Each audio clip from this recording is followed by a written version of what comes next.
ಓಂ ಶಾಂತಿ. ಮುರಳಿಯ ದಿನಾಂಕ 16/6/2022. मीठे बच्चे, तुम्हें किसी भी देहधारी के नाम रूप में नहीं फंसना है। तुम अशरीरी बन बाप को याद करो तो आयु बढ़ेगी, निरोगी बनते जाएंगे.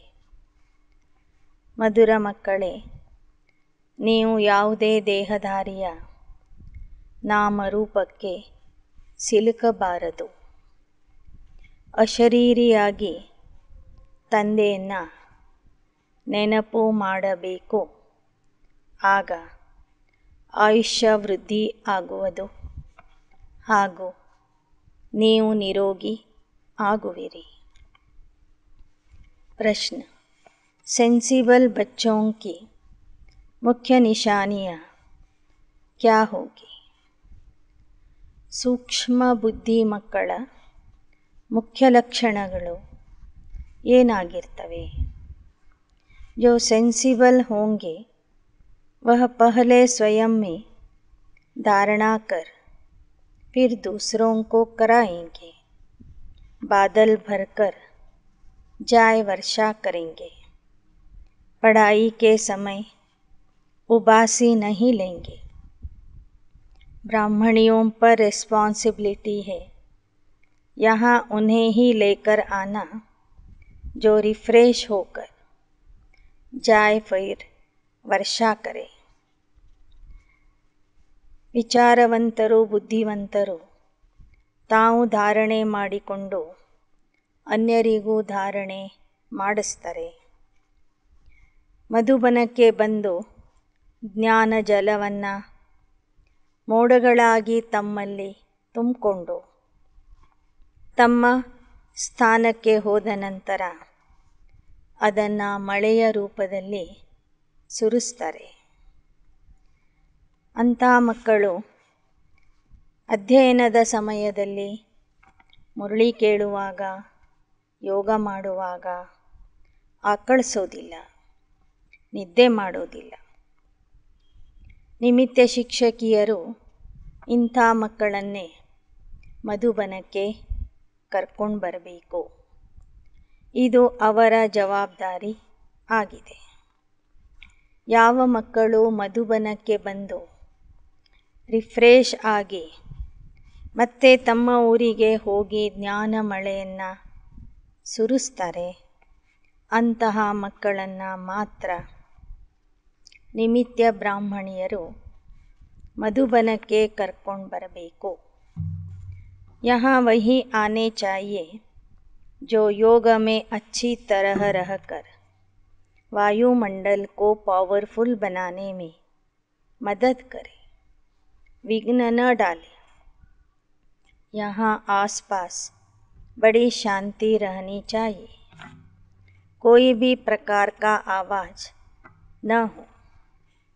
ಮಧುಬನಕ್ಕೆ ಯೋಗದಲ್ಲಿ ಇದ್ದು ವಾತಾವರಣವನ್ನು ಶಕ್ತಿಶಾಲಿ ಮಾಡುವಂತಹ ಮಕ್ಕಳೇ ಬರಬೇಕು. ಮಕ್ಕಳು ಯಾವುದೇ ರೀತಿಯ ವಿಘ್ನಗಳನ್ನು ಹಾಕಬಾರದು. ಇಲ್ಲಿ ಎಲ್ಲ ಕಡೆಗೂ ಶಾಂತಿಯ ವಾತಾವರಣ ಇರ್ತದೆ. ಅದೇ ಶಾಂತಿಯನ್ನು ಅವರು ಕಾಪಾಡಬೇಕು. ಯಾವುದೇ ಪ್ರಕಾರದ ಶಬ್ದ ಮಾಡಬಾರದು. ಅಂತಹ ಶಾಂತಿ ಪ್ರಿಯರು, ಯೋಗ ಪ್ರಿಯರು ವಾತಾವರಣವನ್ನು ಶಕ್ತಿಶಾಲಿಯನ್ನಾಗಿ ಮಾಡುವಂಥವರೇ ಮಧುಬನಕ್ಕೆ ಬರಬೇಕು. ಗೀತ್. ಓಂ ನಮೋ ಶಿವಾಯ. ಓಂ ನಮಃ ಶಿವಾಯ. ओम शांति का अर्थ समझाया है. बाप कहते आत्मा और परमात्मा शांत स्वरूप है. जैसे बाप वैसे बच्चे. तुम शांत स्वरूप हो तो बाप भी शांत स्वरूप है. बाहर में कोई शांति नहीं मिलती, यहाँ तो ರಾವಣ ರಾಜ್ಯ है.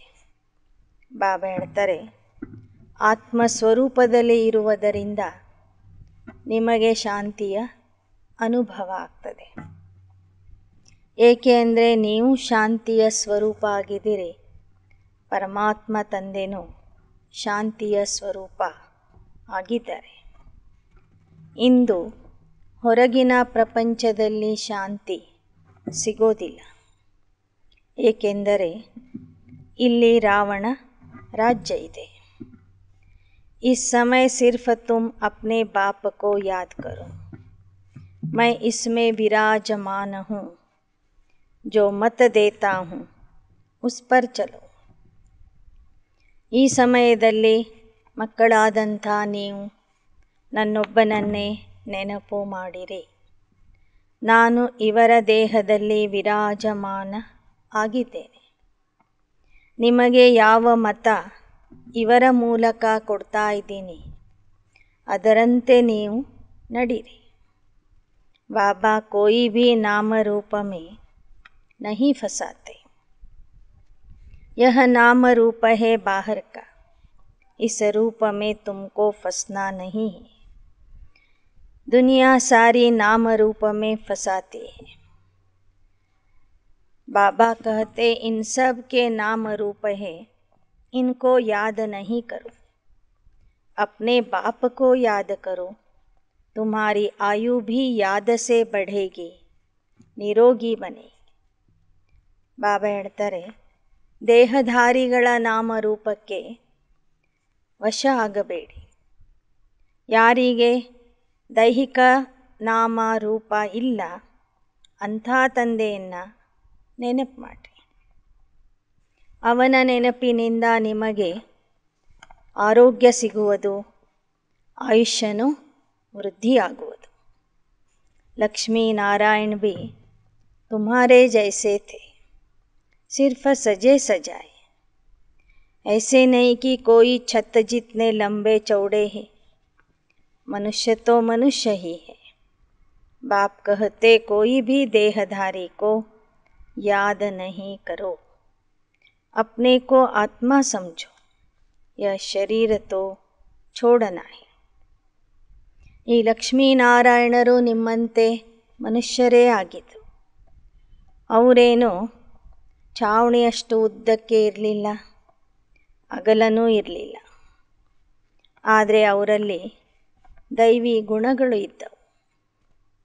ಈಗ ನೀವು ಯಾವುದೇ ದೇಹಧಾರಿಗಳನ್ನು ನೆನಪು ಮಾಡಬೇಡಿ.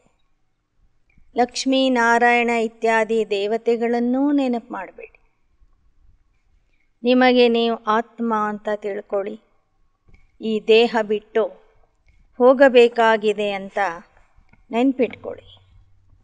ಕಭಿ ಗಫಲತ್ ನಹಿ ಕರೋ, ವಿಕರ್ಮೋं का बोझा सिर पर बहुत है, बहुत भारी बोझा है. सिवाय एक बाप की याद के कम नहीं हो सकता. ಮೊದಲನೇದು ನೀವು ಆತ್ಮ ಆಗ್ರಿ. ನಿಮಗೆ ನೀವು ಆತ್ಮ ಅಂತ ತಿಳ್ಕೊಳ್ಳಿ. ಎರಡನೇದು ಸಂಗಮ ಯುಗದಲ್ಲಿ ಯಾವುದೇ ಕಾರಣದಿಂದ ಪಾಪಕರ್ಮ ಮಾಡಬೇಡಿ. ಈಗಾಗಲೇ ಪಾಪದ ಭಾರ ನಿಮ್ಮ ತಲೆಯ ಮೇಲೆ ಇದೆ. ಅದು ತಂದೆಯ ನೆನಪಿನಿಂದ ಮಾತ್ರ ಕಡಿಮೆ ಆಗ್ತದೆ. सबसे ऊंच जो पावन बनते हैं वही फिर सबसे पतित बनते. इसमें वंडर नहीं खाना है, अपने को देखना है. ಎಲ್ಲರಕ್ಕಿಂತ ಉನ್ನತ ಮತ್ತು ಸಂಪೂರ್ಣ ಪವಿತ್ರ ಯಾರಾಗ್ತಾರೆ ಅವರೇ ಕೊನೆಗೆ ಎಲ್ಲರಕ್ಕಿಂತ ಪತಿತ ಮತ್ತು ಅಧೋಗತಿಗೆ ಬರ್ತಾರೆ. बाप को बहुत याद करना, जितना हो सके याद करना. इसमें वंडर नहीं खाना. ಯಾರು ಉನ್ನತ ಸ್ಥಾನದಲ್ಲಿ ಇರ್ತಾರೆ ಅವರೇ ಪೂರ್ಣ ಅಧೋಗತಿಗೆ ಬರ್ತಾರೆ, ಪತಿತ ಆಗ್ತಾರೆ ಎಂಬ ವಿಚಾರದ ಬಗ್ಗೆ ಆಶ್ಚರ್ಯ ಪಡಬೇಡಿ. ಕೇವಲ ಆ ತಂದೆಯನ್ನು ನೆನಪು ಮಾಡಿದೆ. इतना प्यारा बाप, उनको उठते बैठते याद करो. लव फिर भी बाप की तरफ जाना चाहिए. भक्त पुकारते हैं पतित पावन आओ, परंतु हड्डी लव नहीं रहता है. ಬಾಬಾ ಹೇಳ್ತಾರೆ, ನಿಮ್ಮ ಸಂಪೂರ್ಣ ಪ್ರೀತಿ ತಂದೆಯ ಕಡೆಗೆ ಇರಬೇಕು. ಭಕ್ತರು ಕರೀತಾರೆ, ಹೇ ಪತಿತ ಪಾವನ ಬಾ ಅಂತ. ಆದರೆ ಅವರಿಗೆ ಸಂಪೂರ್ಣ ಪ್ರೀತಿ ಪರಮಾತ್ಮನ ಮೇಲೆ ಇರೋದಿಲ್ಲ. लव फिर भी अपने पति बच्चों से रहता है. सिर्फ कहते पतित पावन आओ. ಭಕ್ತರು ಹಾಡುವಾಗ ಮಾತ್ರ ಹೇ ಪತಿತ ಪಾವನ ಬಾ ಅಂತ ಕರೀತಾರೆ. ನಿನ್ನ ಪ್ರೇಮದ ಒಂದು ಹನಿಗಾಗಿ ಕಾಯ್ತಾ ಇದ್ದೀವಿ ಅಂತ ಹೇಳ್ತಾರೆ. ಆದರೆ ಅವರ ಸಂಪೂರ್ಣ ಪ್ರೀತಿ ಪರಮಾತ್ಮನ ಮೇಲೆ ಇರೋದಿಲ್ಲ. ಅವರಿಗೆ ತಮ್ಮ ಪತಿ ಮಕ್ಕಳ ಮೇಲೆ ಪ್ರೀತಿ ಇರ್ತದೆ. अब बाप कहते मैं कल्प कल्प के संगम पर आता हूँ. गाया हुआ है रुद्र ज्ञान यज्ञ. कृष्ण यज्ञ तो है नहीं, वह फिर उस नाम रूप देश काल के सिवाय यहाँ आ न सके. नेहरू उस रूप में उस पोजीशन में फिर कल्प के बाद ही आएंगे. वैसे श्री कृष्ण भी सत्ययुग में आएंगे. ಇದು ರುದ್ರ ಜ್ಞಾನ ಯಜ್ಞ ಆಗಿದೆ. ಇದು ಕೃಷ್ಣ ಯಜ್ಞ ಅಲ್ಲ. ಕೃಷ್ಣ ಸತ್ಯಯುಗದ ರಾಜಕುಮಾರ. ಅದೇ ನಾಮ ರೂಪ ದೇಶ ಕಾಲ ಅದೇ ವೇಷ ಧರಿಸಿ ಸತ್ಯಯುಗದಲ್ಲಿ ಮಾತ್ರ ಅವನು ಬರ್ತಾನೆ. ಬೇರೆ ಯುಗದಲ್ಲಿ ಅವನ ನಾಮ ರೂಪ ದೇಶ ವೇಷ ಎಲ್ಲ ಬದಲಾಗ್ತದೆ. ನೆಹರು ಅವರು ಈ ಯುಗದಲ್ಲಿ ಭಾರತದಲ್ಲಿ ಯಾವ ಸ್ಥಾನಮಾನದಲ್ಲಿ ಇದ್ದರೂ ಅದೇ ಸ್ಥಾನಮಾನ ಅದೇ ದೇಹ ಮತ್ತೆ ಮುಂದಿನ ಕಲ್ಪದಲ್ಲಿನೇ ಪಡ್ಕೊಳ್ತಾರೆ. ಒಮ್ಮೆ ಒಂದು ಪಾತ್ರ ಒಂದು ನಾಮ ರೂಪ ದೇಶ ವೇಷ ಧರಿಸಿ ಮಾಡಿದ್ದು ಮತ್ತೊಂದು ಜನ್ಮದಲ್ಲಿ ಅದೇ ಥರ ಇರೋದಿಲ್ಲ. इस यज्ञ का नाम रुद्र ज्ञान यज्ञ है. राजस्व अश्वमेध यज्ञ. राजाई के लिए बलि चढ़ना अर्थात उनका बनना. हद से तोड़ बेहद के बाप से जोड़ना. तुम जानते हो बाप क्या कर देते. बेहद का वर्षा जो कोई दे न सके. मनुष्य तो सब एक दो को मारते. ಬಾಬಾ ಹೇಳ್ತಾರೆ, ರಾಜ್ಯ ಪದವಿಗಾಗಿ ನೀವು ತಂದೆಗೆ ಬಲಿ ಆಗ್ತಾ ಇದ್ದೀರಿ. ಈಗ ಹದ್ದಿನ ಪ್ರಪಂಚದಿಂದ ಬುದ್ಧಿಯೋಗ ತೆಗೆದುಹಾಕಿ ಬೇಹದ್ದಿನ ತಂದೆಯ ಜೊತೆಗೆ ಜೋಡಿಸಬೇಕಾಗಿದೆ. ಆ ತಂದೆನೇ ನಿಮಗೆ ಬೇಹದ್ದಿನ ಆಸ್ತಿ ಕೊಡ್ತಾನೆ. ಮನುಷ್ಯರು ಯಾರೂ ಸಹ ಇಂತಹ ಬೇಹದ್ದಿನ ಆಸ್ತಿ ಪರಸ್ಪರರಿಗೆ ಕೊಡೋದಿಲ್ಲ. ಈಗಿನ ಮನುಷ್ಯರಂತೂ ಪರಸ್ಪರರಿಗೆ ಹೊಡಿತಾ ಇದ್ದಾರೆ, ಬಡಿತಾ ಇದ್ದಾರೆ, ಸಾಯಿಸ್ತಾ ಇದ್ದಾರೆ. आगे यह थोड़े ही होता था. आज तो ಮಾರ್ತೆ ಕಾಟ್ತೆ रहते. ಮೊದಲಿನ ಕಾಲದಲ್ಲಿ ಇಷ್ಟೊಂದು ಹೊಡೆದಾಟ ಕೊಲೆ ಸುಲಿಗೆ ನಡೀತಿರಲಿಲ್ಲ. ಇತ್ತೀಚೆಗೆ ಇದು ಜಾಸ್ತಿ ಆಗಿದೆ. अब बाबा फिर से आया है नई दुनिया की स्थापना करने. मांगते भी है नई दुनिया नया राम राज्य. वहाँ सुख संपत्ति सब है. झगड़ा करने वाला कोई होता नहीं. ಮತ್ತೆ ತಂದೆ ಬಂದಿದ್ದಾರೆ ಹೊಸ ಜಗತ್ತಿನ ಸ್ಥಾಪನೆ ಮಾಡೋದಕ್ಕಾಗಿ. ಯಾವ ಜಗತ್ತನ್ನು ನೀವು ಕೇಳ್ತಿದ್ರಿ, ಬಯಸ್ತಿದ್ರಿ ರಾಮರಾಜ್ಯ ಬೇಕು, ಹೊಸ ಪ್ರಪಂಚ ಬೇಕು ಅಂತ. ಅದನ್ನೇ ಸ್ಥಾಪನೆ ಮಾಡೋದಕ್ಕಾಗಿ ಪರಮಾತ್ಮ ಬಂದಿದ್ದಾನೆ. ಅಲ್ಲಿ ಯಾರೂ ಸಹ ಆಸ್ತಿಗಾಗಿ, ಸುಖ ಸಂಪತ್ತಿಗಾಗಿ ಜಗಳ ಮಾಡೋದಿಲ್ಲ.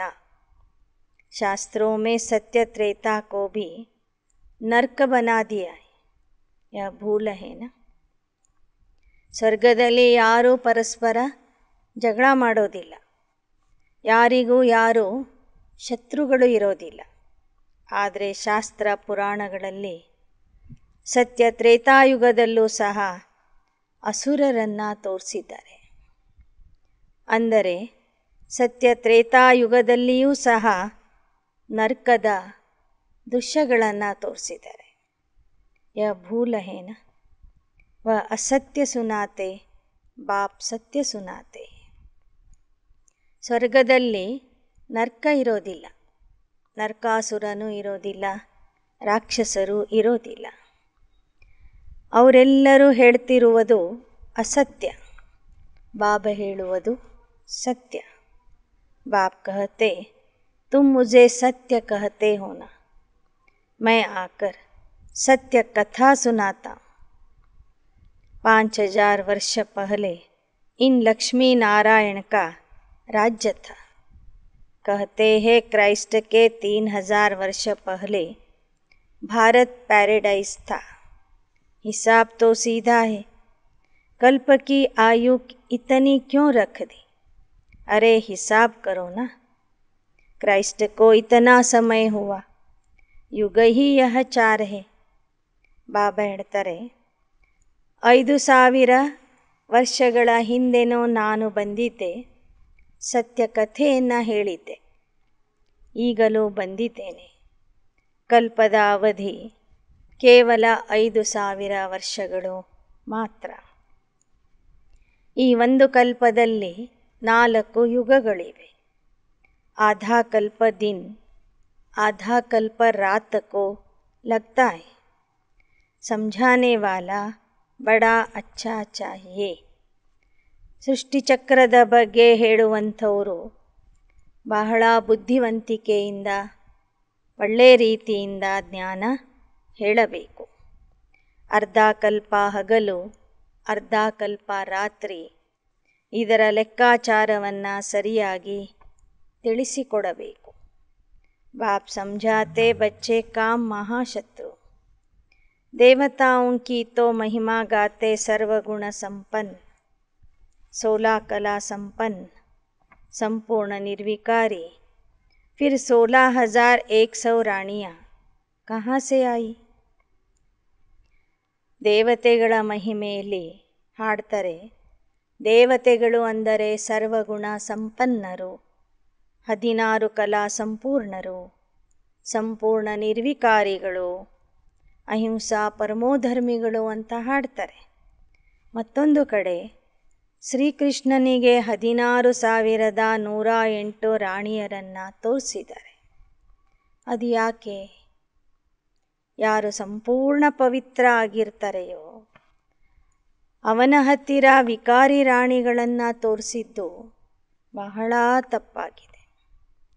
ಕೃಷ್ಣನಿಗೆ ಮದುವೆ ಆದ ನಂತರ ಒಬ್ಬಳೇ ರಾಣಿ ಇರ್ತಾಳೆ, ಅವಳೇ ಲಕ್ಷ್ಮಿ.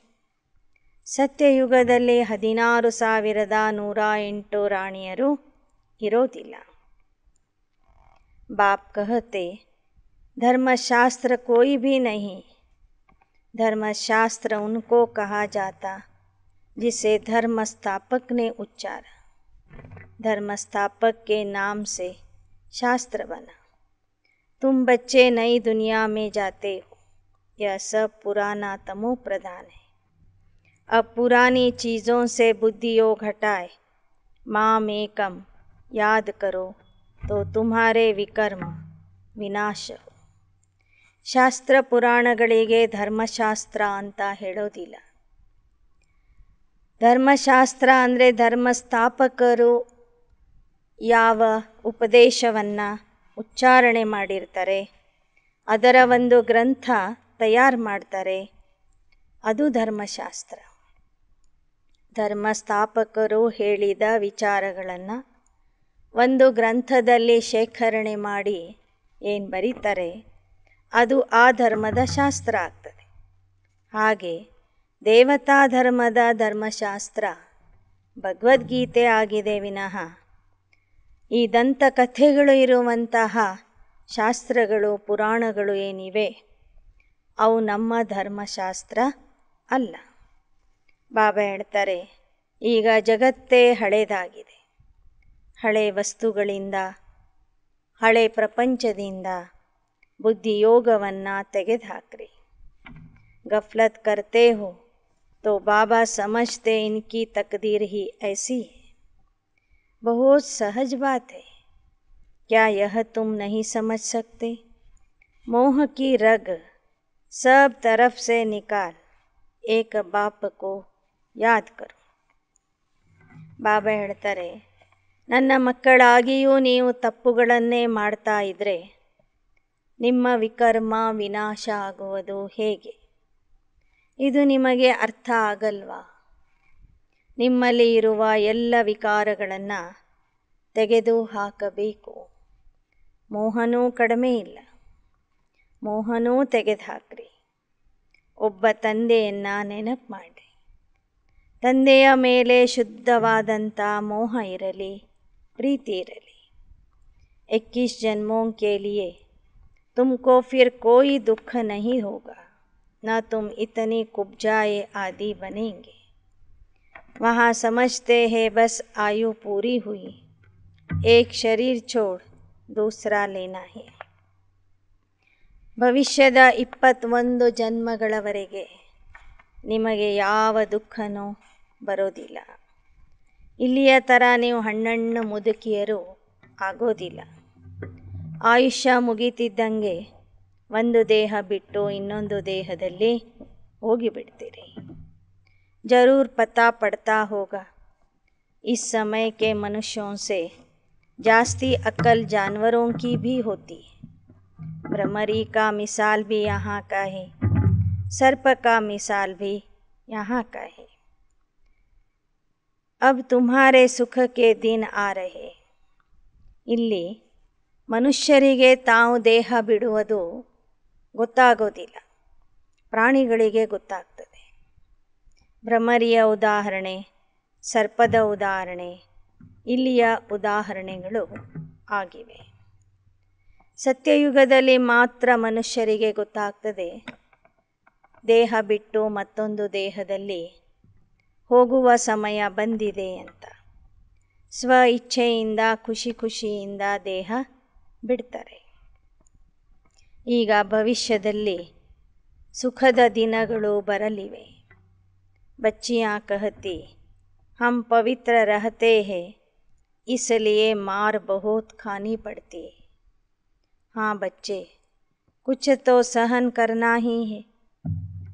ಮಾತೆಯರು ಹೇಳ್ತಾರಂತೆ, ಬಾಬಾ ನಾವು ಪವಿತ್ರವಾಗಿ ಇರ್ತೀವಿ ಅಂತ ಹೇಳಿದರೆ ಸಾಕು, ನಮಗೆ ಬಹಳಷ್ಟು ಕಷ್ಟ ಕೊಡ್ತಾರೆ, ಹೊಡಿತಾರೆ, ಹಿಂಸೆ ಮಾಡ್ತಾರೆ. ಬಾಬಾ ಹೇಳ್ತಾರೆ, ಸ್ವಲ್ಪ ಆದರೂ ಸಹನೆ ಮಾಡಬೇಕಲ್ವ. अबलाओं पर अत्याचार गाए हुए, अत्याचार करेंगे तब तो पाप का घड़ा भरेगा. ಅಬಲೆಯರ ಮೇಲೆ ಅತ್ಯಾಚಾರಗಳು ನಡೀತವೆ. ದ್ರೌಪದಿಯ ಮೇಲೆ ಅತ್ಯಾಚಾರ ಮಾಡಿದ್ರು ಅಂತ ಕಥೆ ಇದೆ ಅಲ್ವ. ಅತ್ಯಾಚಾರ ಮಾಡಿದಾಗಲೇ ಪಾಪದ ಕೊಡ ತುಂಬುತ್ತದೆ. रुद्र ज्ञान यज्ञ में विघ्न तो बहुत पड़ेंगे, अबलाओं पर अत्याचार होंगे, यह भी शास्त्रों में गायन है. बच्चियाँ कहती बाबा आज से 5000 वर्ष पहले आपसे मिले थे, स्वर्ग का वर्षा लिया था, महारानी बने थे. तो बाबा कहते हाँ बच्ची इतना पुरुषार्थ करना होगा. ಮಾತೆಯರು ಹೇಳ್ತಾರೆ, ಬಾಬಾ ಹಿಂದಿನ ಕಲ್ಪದಲ್ಲಿ ಇದೇ ಥರ ನಾವು ನಿನ್ನ ಮಕ್ಕಳಾಗಿದ್ವಿ, ಸ್ವರ್ಗದ ಆಸ್ತಿಯನ್ನು ಪಡ್ಕೊಂಡಿದ್ವಿ, ಮಹಾರಾಣಿಯಾಗಿದ್ವಿ. ಆಗ ಬಾಬಾ ಹೇಳ್ತಾರೆ, ಮತ್ತೆ ಈ ಕಲ್ಪದಲ್ಲಿ ಅದೇ ಥರದ ಪುರುಷಾರ್ಥ ಮಾಡಬೇಕು. ಯಾದ್ ಶಿವ್ ಬಾಬಾ ಕೋ ಕರ್ನಾ ಹೈ, इनको नहीं, यह गुरु नहीं है, इनके कान भी सुनते हैं, वह तुम्हारा बाप टीचर सदगुरु है, इन द्वारा सीख कर औरों को सिखलाते हैं. ಈ ಬ್ರಹ್ಮ ತಂದೆಯನ್ನು ನೀವು ನೆನಪು ಮಾಡಬಾರದು. ಇವರು ನಿಮ್ಮ ಗುರುನೂ ಅಲ್ಲ. ನೀವು ಹೇಗೆ ಬಾಬನ ಮುರಳಿಯನ್ನು ಕೇಳ್ತೀರಿ, ಹಾಗೆ ಬ್ರಹ್ಮ ಬಾಬವರು ಸಹ ಮಕ್ಕಳಿಗೆ ಮುರಳಿ ಹೇಳುವಾಗ ತಾವು ಅದನ್ನು ಕೇಳಿಸ್ಕೋತಾರೆ. ನಮಗೆ ತಂದೆ ಗುರು ಶಿಕ್ಷಕ ಆದವನು ಶಿವಬಾಬಾ. ಬ್ರಹ್ಮ ತಂದೆಯೂ ಸಹ ಅವರಿಂದ ಕಲಿತು ಎಲ್ಲ ಮಕ್ಕಳಿಗೂ ಕಲಿಸ್ತಾ ಇದ್ದಾರೆ. ಸಭಿ ಕಾ ಬಾಪ್ ತೋ ವಹ ಏಕ ಹೈ, ಉಸ್ ಬೇಹದ್ ಕೆ ಬಾಪ್ ಕೋ ಯಾದ್ ಕರ್ನಾ ಹೈ. विष्णु व ब्रह्मा को थोड़े ही पतियों का पति कहेंगे. ಎಲ್ಲರಿಗೂ ಶಿಕ್ಷಣ ಕೊಡೋರು ಶಿವಬಾಬಾ ಆಗಿದ್ದಾರೆ. ಅವನನ್ನೇ ನಾವು ನೆನಪು ಮಾಡಬೇಕು. ವಿಷ್ಣು ಅಥವಾ ಬ್ರಹ್ಮ ಪತಿಯರ ಪತಿ ಆಗಿಲ್ಲ. ಶಿವಬಾಬಾ ಕೋ ಪತಿಯೋಂ ಕಾ ಪತಿ ಕಹಾ ಜಾತಾ ಹೈ.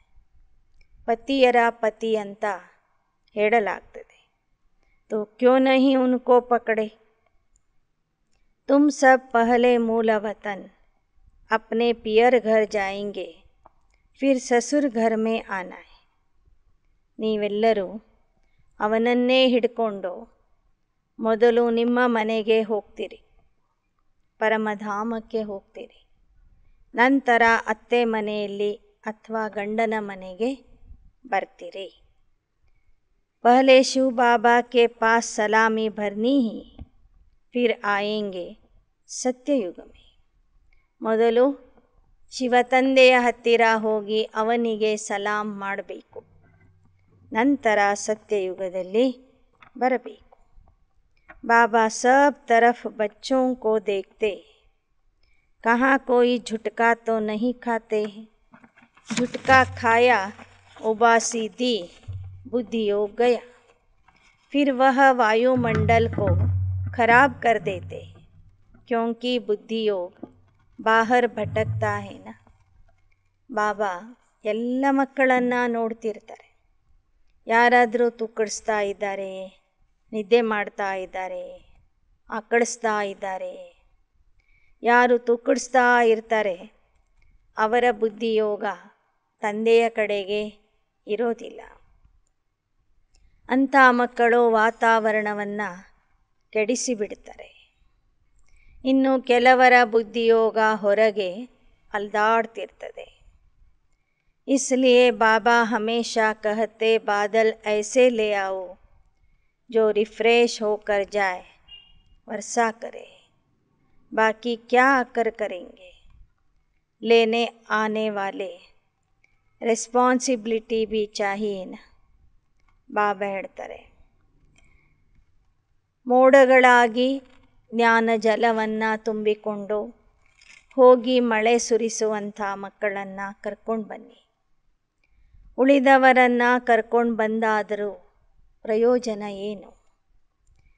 ಈ ಥರ ಕರ್ಕೊಂಡು ಬರುವಂಥವರ ಮೇಲೆ ಜವಾಬ್ದಾರಿ ಇದೆ ಅಂತ ಹೇಳ್ತಾರೆ ಬಾಬಾ. कौन सी ब्राह्मणी सेंसिबल है जो भर कर जाए वर्षा करे.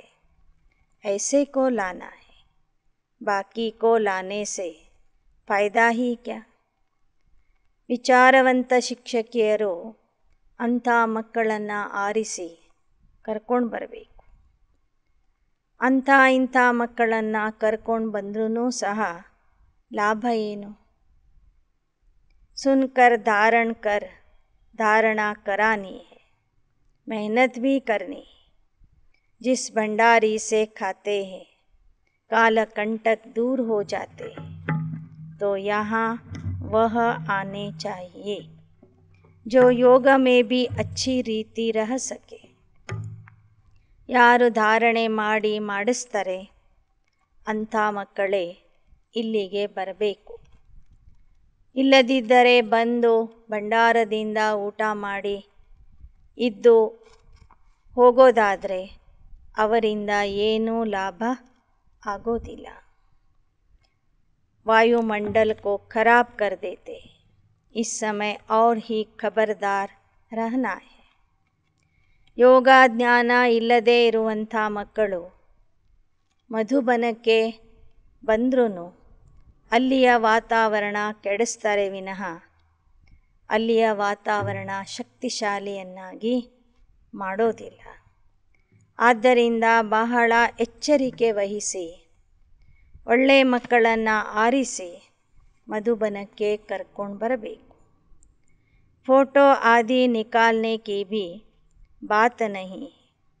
जितना हो सके बाप की याद में रह योगदान देना है.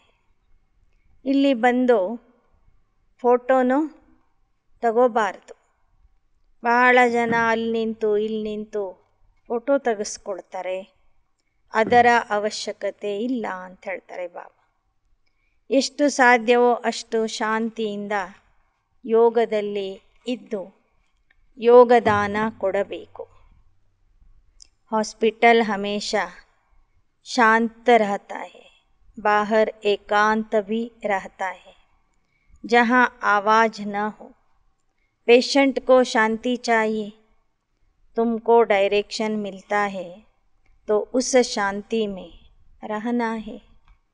ಆಸ್ಪತ್ರೆಯ ವಾತಾವರಣ ಹೇಗಿರ್ತದೆ? ಅಲ್ಲಿ ಯಾರು ಜೋರಾಗಿ ಮಾತಾಡೋದಿಲ್ಲ, ಶಾಂತಿಯನ್ನು ಕಾಪಾಡ್ತಾರೆ. ಹಾಗೆ ಬಾಬಾ ಹೇಳ್ತಾರೆ, ಮಧುಬನನೂ ಆಸ್ಪತ್ರೆ ಆಗಿದೆ. ಇಲ್ಲಿ ಯಾರೂ ಸಹ ಜೋರಾಗಿ ಮಾತಾಡಬಾರ್ದು, ಶಾಂತಿಯಿಂದ ಇರಬೇಕು. ಯಾ ರಿಯಲ್ ಶಾಂತಿ ಹೈ, ಬಾಕಿ ಹೈ ಆರ್ಟಿಫಿಷಿಯಲ್. ಇಲ್ಲಿ ನೀವು ಆತ್ಮಸ್ವರೂಪದಲ್ಲಿ ಇದ್ದು ತಂದೆಯನ್ನು ನೆನಪು ಮಾಡ್ತೀರಿ. ಇದು ನಿಜವಾದ ಶಾಂತಿ. ಹೊರಗಿರುವ ಶಾಂತಿಯೆಲ್ಲ ನಕಲಿ ಶಾಂತಿ ಆಗಿದೆ. वह कहते हैं 2 मिनट डेड साइलेंस, परंतु वह 2 मिनट भी बुद्धि कहाँ कहाँ जाती रहती है. ಲೌಕಿಕ ಪ್ರಪಂಚದವರು ಗಾಂಧಿ ಜಯಂತಿಯ ದಿನ ಮತ್ತೊಂದು ದಿನ 2 ನಿಮಿಷ ಶಾಂತಿಯ ಆಚರಣೆ ಮಾಡ್ತಾರೆ. ಆ 2 ನಿಮಿಷದಲ್ಲೂ ಸಹ ಅವರ ಬುದ್ಧಿ ಶಾಂತಿಯಲ್ಲಿ ಇರೋದಿಲ್ಲ, ಅಲ್ಲಿ ಇಲ್ಲಿ ಹೋಗ್ತಾ ಇರ್ತದೆ. ಏಕ ಕೋ ಭಿ ಸಚ್ಚಿ ಶಾಂತಿ ನಹಿ ರಹತಿ. ತುಮ್ ಡಿಟ್ಯಾಚ್ ಹೋ ಜಾಯೆಂಗೆ. ಹಮ್ ಆತ್ಮ ಹೈ, ಯಹ है अपने स्वधर्म में रहना. बाकी गुटखा खाकर शांत रहना कोई रियल ಶಾಂತಿ नहीं. ದೇಹದಿಂದ ಡಿಟ್ಯಾಚ್ ಆಗಿ ಆತ್ಮನ ಸ್ವಧರ್ಮದಲ್ಲಿ ಇರುವುದು ಏನಿದೆ ಅದು ನಿಜವಾದ ಶಾಂತಿಯ ಅನುಭವ ಆಗಿದೆ.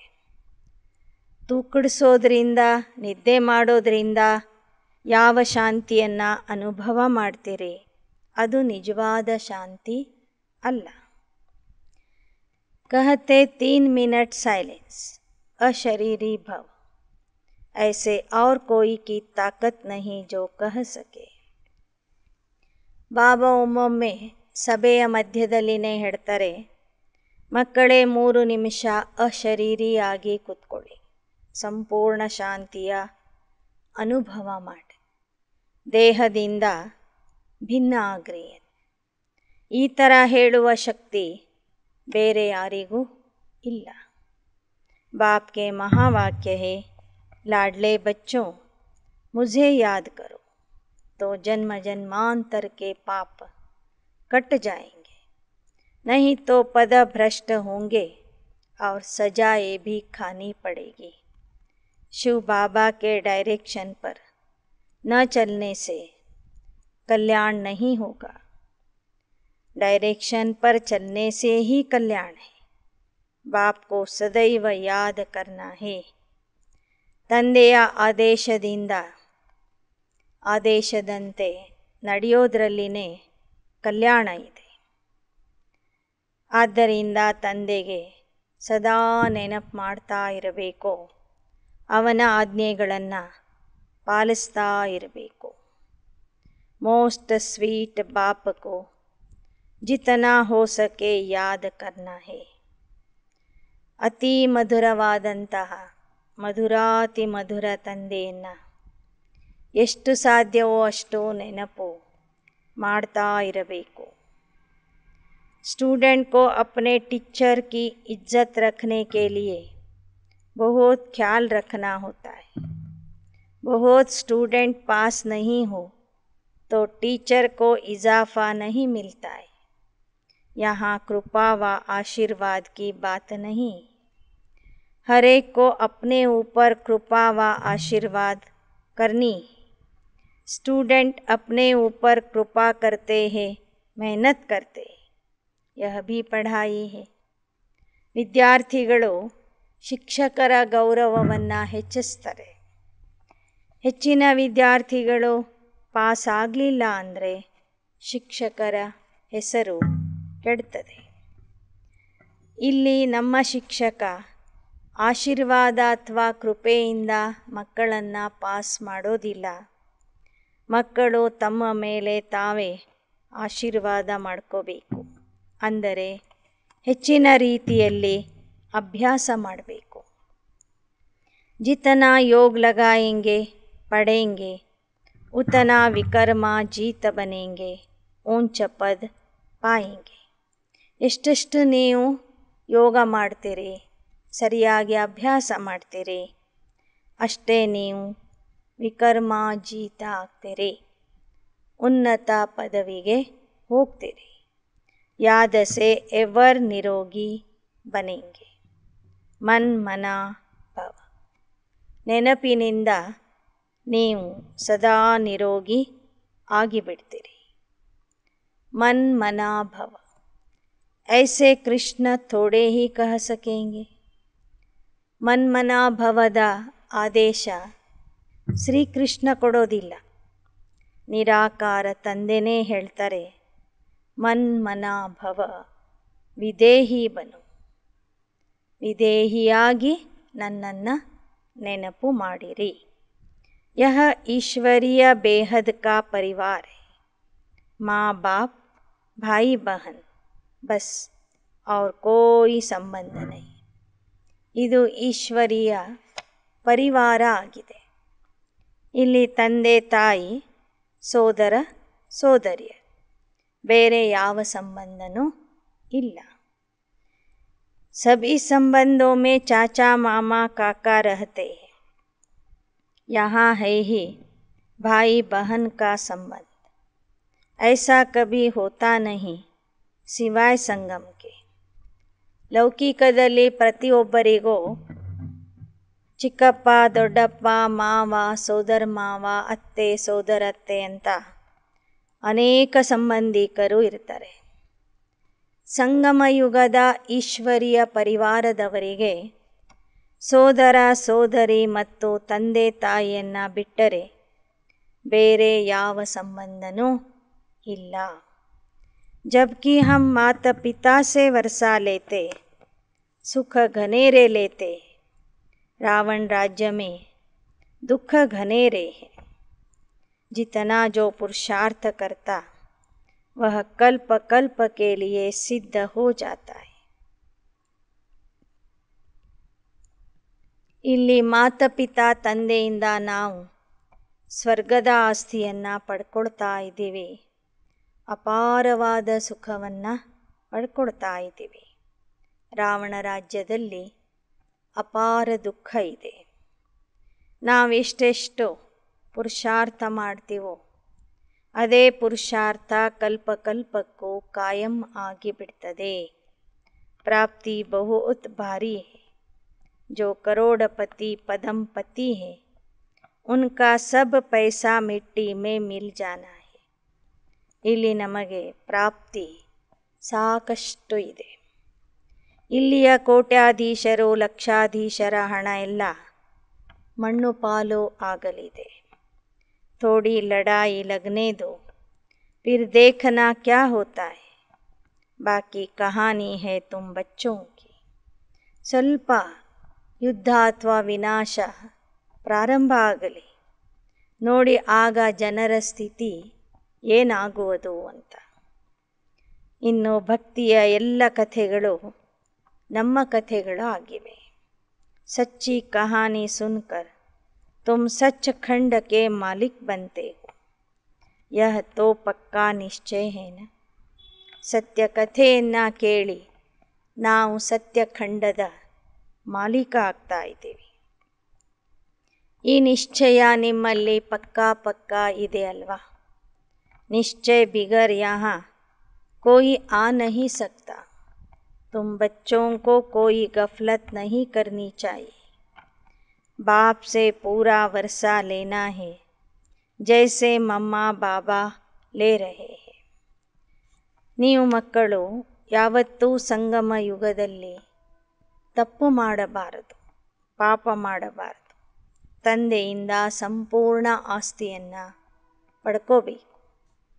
ಹೇಗೆ ಮಮ್ಮ ಬಾಬಾ ಪಡ್ಕೊಂಡಿದ್ದಾರೆ, ಹಾಗೆ ನೀವು ಮಕ್ಕಳು ಸಹ ಅವರಂತೆ ಪುರುಷಾರ್ಥ ಮಾಡಿ ಅವರ ಸಮಾನ ಆಸ್ತಿಯನ್ನು ಪಡ್ಕೋಬೇಕು. मीठे मीठे सिकिलदे बच्चों प्रति माता पिता बाप दादा का याद प्यार और गुड मॉर्निंग.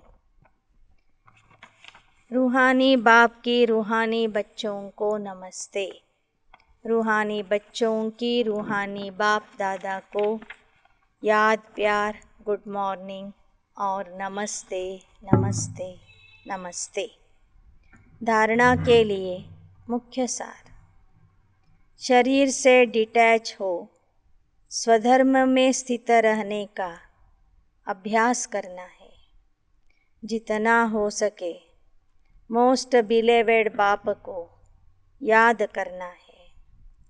ಶರೀರದಿಂದ ಭಿನ್ನ ಆಗಿ ನಿಮ್ಮ ಸ್ವಧರ್ಮದಲ್ಲಿ ಸ್ಥಿತ ಆಗಲಿಕ್ಕೆ ಅಭ್ಯಾಸ ಮಾಡಬೇಕು. ಎಷ್ಟು ಸಾಧ್ಯವೋ ಅಷ್ಟು ಅತಿ ಪ್ರೀತಿಯ ತಂದೆಯನ್ನು ನೆನಪು ಮಾಡಬೇಕು. मोह की रग सब तरफ से निकाल देनी है. ಮೋಹದ ಸೆಳೆತವನ್ನು ಎಲ್ಲರಿಂದನೂ ತೆಗೆದು ಹಾಕಬೇಕು. ಎರಡನೇದು, पढ़ाई पर पूरा ध्यान दे. अपने ऊपर आपे ही कृपा व आशीर्वाद करनी है. बुद्धि योग हद से तोड़ बेहद से जोड़ना है. बाप का बनकर बाप पर पूरा पूरा बलि चढ़ना है. ವಿದ್ಯಾಭ್ಯಾಸದ ಕಡೆಗೆ ಸಂಪೂರ್ಣ ಗಮನ ಕೊಡಬೇಕು. ತಮ್ಮ ಮೇಲೆ ತಾವೇ ಕೃಪೆ ಅಥವಾ ಆಶೀರ್ವಾದ ಮಾಡ್ಕೋಬೇಕು. ಬುದ್ಧಿಯೋಗ ಹದ್ದಿನಿಂದ ತೆಗೆದುಹಾಕಿ ಬೇಹದ್ದಿನ ಜೊತೆಗೆ ಜೋಡಿಸಬೇಕು. ತಂದೆಯ ಮಗುವಾಗಿ ತಂದೆಗೆ ಸಂಪೂರ್ಣ ಬಲಿಯಾಗಬೇಕು, अर्पणे ಆಗಬೇಕು. वरदान. सदा सत्य के संग द्वारा कमजोरियों को समाप्त करने वाले सहज योगी सहज ज्ञानी भव. ಸದಾ ಸತ್ಯ ತಂದೆಯ ಸಂಗದಿಂದ ದುರ್ಬಲತೆಗಳನ್ನು ಸಮಾಪ್ತಿ ಮಾಡಿ ಸಹಜ ಯೋಗಿ ಆಗುವಂತಹ सहज ज्ञानी आत्मा आगिरी. कोई भी कमजोरी तब आती है जब सत्य के संग से किनारा हो जाता और दूसरा संग लग जाता है. इसलिए भक्ति में कहते हैं सदा सत्संग में रहो. ಯಾವುದೇ ದುರ್ಬಲತೆ ಬರುವುದಕ್ಕೆ ಕಾರಣ ಸತ್ಯ ತಂದೆಯ ಸಂಗದಿಂದ ದೂರ ಹೋಗುವುದು. ತಂದೆಯಿಂದ ದೂರ ಹೋದಾಗ ಅನ್ಯರ ಸಂಗದ ಪ್ರಭಾವ ಆತ್ಮನ ಮೇಲೆ ಆಗಿಬಿಡ್ತದೆ. ಅದಕ್ಕಾಗಿ ಭಕ್ತಿ ಮಾರ್ಗದಲ್ಲೂ ಸಹ ಹೇಳ್ತಾರೆ ಸದಾ ಸತ್ಸಂಗದಲ್ಲಿ ಇರಬೇಕು ಅಂತ. सत्संग अर्थात सदा सत्य बाप के संग में रहना। आप सबके लिए सत्य बाप का संग अति सहज है, क्योंकि समीप का संबंध है। तो सदा सत्संग में रह कमजोरियों को समाप्त करने वाले सहज योगी सहज ज्ञानी बनो। ಮಕ್ಕಳಿಗೆ ಸತ್ಯ ತಂದೆಯ ಸಂಗ ಮಾಡುವುದು ಅತಿ ಸಹಜ ಆಗಿದೆ. ಯಾಕೆ ಅಂದರೆ ಆ ಸತ್ಯ ತಂದೆಯ ಜೊತೆಗೆ ಮಕ್ಕಳಿಗೆ ಸಮೀಪದ ಸಂಬಂಧ ಇದೆ. ಆದ್ದರಿಂದ ಸದಾ ಆ ಸತ್ಸಂಗದಲ್ಲಿ ಇದ್ದು ನಿಮ್ಮ ದುರ್ಬಲತೆಗಳನ್ನು ಸಮಾಪ್ತಿ ಮಾಡಿಕೊಳ್ಳುವಂತಹ सहज योगी सहज ज्ञानी आगिरी। श्लोगन। सदा प्रसन्न रहना है तो प्रशंसा सुनने की इच्छा का त्याग कर दो।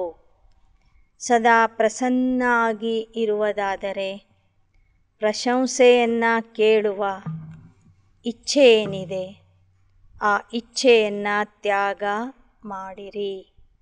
ಪ್ರಶಂಸೆ ಕೇಳುವ ಇಚ್ಛೆಯನ್ನು ತ್ಯಾಗ ಮಾಡಿರಿ, ಆಗ ಸದಾ ಪ್ರಸನ್ನ ಚಿತ್ತ ಆಗಿ ಇರುವಿರಿ. मातेश्वरी जी के अनमोल महावाक्य मुक्ति और जीवन मुक्ति की स्टेज। ಮಾತೇಶ್ವರಿಯವರು ಮುಕ್ತಿ ಮತ್ತು ಜೀವನ್ಮುಕ್ತಿಯ ಸ್ಥಿತಿಯ ಬಗ್ಗೆ ಹೇಳ್ತಾ ಇದ್ದಾರೆ. दोनों स्टेज अपनी अपनी। जब हम मुक्ति कहते तो मुक्ति का अर्थ है आत्मा शरीर के पार्ट से मुक्त। गोया आत्मा का शरीर सहित इस सृष्टि पर पार्ट नहीं। आत्मा का मनुष्य हस्ती में पार्ट नहीं, अर्थात आत्मा निराकारी दुनिया में है, सुख दुख से न्यारी है। इसको ही ಮುಕ್ತ ಸ್ಟೇಜ್ कहते हैं। ಮುಕ್ತಿ ಎಂದರೆ ಶರೀರದ ಪಾತ್ರದಿಂದ ಮುಕ್ತ ಆಗೋದು, ಸೃಷ್ಟಿ ನಾಟಕದಲ್ಲಿ ಮಾಡುವ ಪಾತ್ರದಿಂದ ಮುಕ್ತ ಆಗುವುದು, ನಿರಾಕಾರಿ ಲೋಕದಲ್ಲಿ ಸುಖ ದುಃಖದಿಂದ ನಿರ್ಲಿಪ್ತತೆಯ ಅನುಭವ ಮಾಡೋದು. ಆತ್ಮ कर्म बंधन से मुक्त है, अर्थात शरीर के पार्टधारी होते भी कर्म बंधन से न्यारी है, तो उसे जीवन मुक्त पद कहते. ಆದರೆ ಸೃಷ್ಟಿ ನಾಟಕದಲ್ಲಿ ಪಾತ್ರ ಮಾಡ್ತಿದ್ರೂ ಸಹ ಯಾವ ಆತ್ಮರು ಕರ್ಮ ಬಂಧನದಿಂದ ಮುಕ್ತ ಆಗಿರ್ತಾರೆ ಆ ಕರ್ಮ ಬಂಧನ ಮುಕ್ತ ಸ್ಥಿತಿಗೆ ಜೀವನ ಮುಕ್ತ ಸ್ಥಿತಿ ಅಂತ ಹೇಳಲಾಗ್ತದೆ. हमारी देवताई प्रारब्ध जीवन मुक्ति की। जब आत्मा का स्टेज पर पार्ट ही नहीं तो मुक्ति, और जब जीवन में होते कर्म बंधन नहीं तो वह जीवन मुक्ति है। जितना प्रभु के साथ योग लगाए कर्मातीत बने हैं तो वो सत्ययुगी जीवन मुक्त देवता पद पाते हैं। बाकी जो धर्मराज की सजाएं खाकर कर्म बंधन से मुक्त हो शुद्ध बन मुक्ति धाम में जाते हैं, वह मुक्ति में, लेकिन मुक्ति धाम में कोई पद नहीं। वह स्टेज तो बिगर पुरुषार्थ आपे ही अपने समय पर मिल जाती। ಮಾತೇಶ್ವರಿಯವರು ಹೇಳ್ತಾ ಇದ್ದಾರೆ, ಜೀವನ ಮುಕ್ತಿ ಅಂದರೆ ಪರಮಾತ್ಮನ ನೆನಪು ಮಾಡಿ ಕರ್ಮಾತೀತ ಅವಸ್ಥೆಗೆ ತಲುಪುವುದು. ಅವರಿಗೆ ಜೀವನ ಮುಕ್ತಿಯಲ್ಲಿ ದೇವತಾ ಪದವಿಯ ಪ್ರಾಪ್ತಿಯಾಗ್ತದೆ. ಉಳಿದ ಆತ್ಮರು ಧರ್ಮರಾಜನ ಹತ್ತಿರ ಹೋಗಿ ಶಿಕ್ಷೆ ಅನುಭವಿಸಿ ಕರ್ಮ ಬಂಧನ ಮತ್ತು ವಿಕರ್ಮದ ಖಾತೆಯನ್ನು ಸ್ವಚ್ಛ ಮಾಡಿ ಮುಕ್ತಿಧಾಮಕ್ಕೆ ಹೋಗ್ತಾರೆ. ಆ ಮುಕ್ತಿಧಾಮದಲ್ಲಿ ಪದವಿಗಳು ಇರೋದಿಲ್ಲ. ಮುಕ್ತಿಯ ಸ್ಥಿತಿ ಎಲ್ಲರಿಗೂ ಪ್ರಾಪ್ತಿಯಾಗ್ತದೆ. ಮುಕ್ತಿಯ ಆಸ್ತಿ ಎಲ್ಲರಿಗೂ ಸಿಗ್ತದೆ. ಜೀವನ್ಮುಕ್ತಿಯ ಆಸ್ತಿ ಯೋಗ ಮಾಡುವಂಥವರಿಗೆ, ಪುರುಷಾರ್ಥ ಮಾಡುವಂಥವರಿಗೆ ಮಾತ್ರ ಸಿಗ್ತದೆ. ಮುಕ್ತಿ ಪುರುಷಾರ್ಥದ ವಿನಃ, ಪುರುಷಾರ್ಥ ಮಾಡ್ದೇ ಮುಕ್ತಿ ಸಿಗ್ತದೆ. ಜೀವನ ಮುಕ್ತಿಗೆ ಮಾತ್ರ पुरुषार्थ ಬೇಕು. मनुष्यों की चाहना द्वापर से लेकर कलयुग के अंत्य तक यह उठती है कि जनन मरण के चक्र में न आवे. वो आश अब पूर्ण होती है.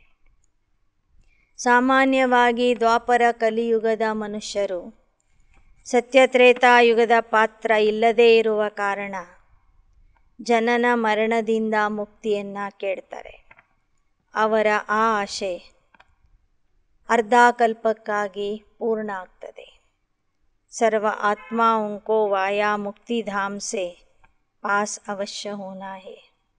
ಅಂಥ ಆತ್ಮರು ಅರ್ಧಕಲ್ಪದವರೆಗೆ ಮುಕ್ತಿಧಾಮದಲ್ಲಿ ವಾಸ ಮಾಡ್ತಾರೆ. ನಂತರ ಮತ್ತೆ ಸೃಷ್ಟಿ ನಾಟಕದಲ್ಲಿ ಪಾತ್ರ ಅಭಿನಯಿಸಲು ಬರ್ತಾರೆ. ಅಚ್ಚಾ. ಓಂ ಶಾಂತಿ. ಓಂ ಶಾಂತಿ. ಓಂ ಶಾಂತಿ.